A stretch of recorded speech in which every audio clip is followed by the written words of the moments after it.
Deep under the ground, hidden inside ordinary-looking rock, lies one of the most powerful materials on Earth, uranium. At first, it does not look special.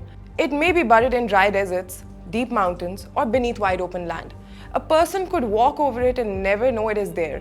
But scientists searching for uranium use special instruments to study the rocks, soil, and radiation levels. When they find signs of uranium, a long journey begins. First comes the mine. Some uranium is taken from deep underground tunnels. In other places, huge open pit mines are dug into the earth. Workers remove the rock, load it onto large trucks, and carry it to a processing plant. There, the rock is crushed into smaller pieces, almost like turning stones into powder. The uranium is then separated from rest of the rock. After several chemical steps, it becomes yellowish powder called yellowcake. Despite its name, it's not food and it's not ready to power anything. It is simply uranium in a form that can be safely packed, stored, and sent for further processing. From the mine, the uranium begins to travel. It may move by truck, train, or ship. Its destination is highly secure industrial facility, where it is prepared for use in nuclear energy. Now here is the important part. Not all uranium is equally useful for making energy. Natural uranium contains different types of atoms. Only a small amount of it can easily help produce the chain reaction needed inside many nuclear power reactors. So scientists and engineers process the uranium further. You can imagine it like sorting grains of rice, separating a small number of special grains from a very large pile. This step is called enrichment. After that, the uranium is turned into tiny ceramic pellets. Each pellet is small, about the size of the tip of a finger.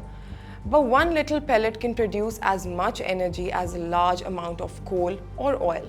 These pellets are placed inside long metal tubes. These tubes are grouped together to make fuel rods. Many fuel rods are then placed inside a nuclear reactor. And this is where uranium begins doing something remarkable.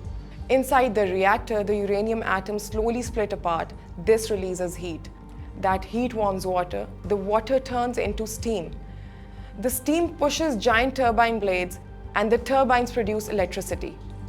It sounds simple when explained like that, but inside a nuclear power station, everything is carefully controlled.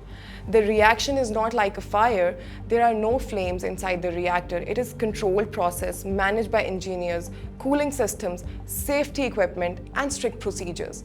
Then the electricity leaves the power plant. It travels through transmission lines. It reaches cities.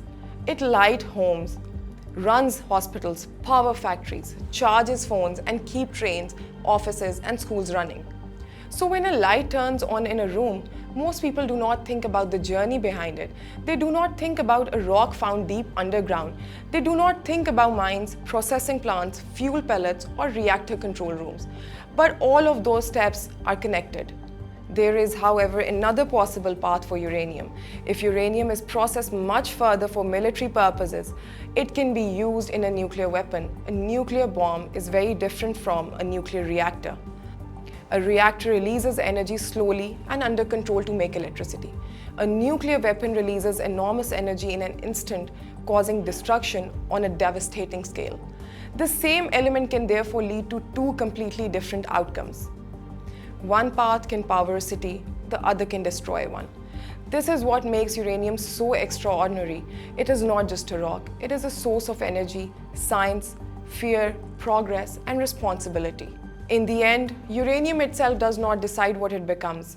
Human beings do.